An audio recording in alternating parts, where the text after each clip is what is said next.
Une haie d'honneur pour encourager les 4 prévenus avant l'ouverture de leur procès. Il y a un an, ces militants ont participé au décrochage des portraits d'Emmanuel Macron dans 6 mairies de l'agglomération nancéenne. Une action symbolique et non violente pour dénoncer l'inaction du président de la République face au dérèglement climatique. Après le renvoi de leur procès en octobre dernier, ils comparaissent aujourd'hui pour vol en réunion ou recel de vol.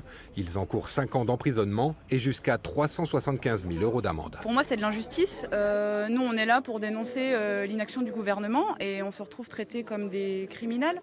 Alors que pour moi, c'est l'inaction climatique qui est criminelle. Là, c'est de rien faire. On a fait une action illégale, mais qu'on juge légitime au vu de l'urgence climatique. Plusieurs dizaines de personnes sont venues soutenir les décrocheurs ce matin devant la cité judiciaire.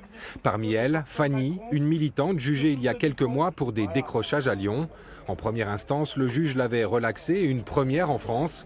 Suite à l'appel du parquet, elle a été condamnée à 250 € d'amende, mais elle entend continuer le combat pour elle et pour les autres.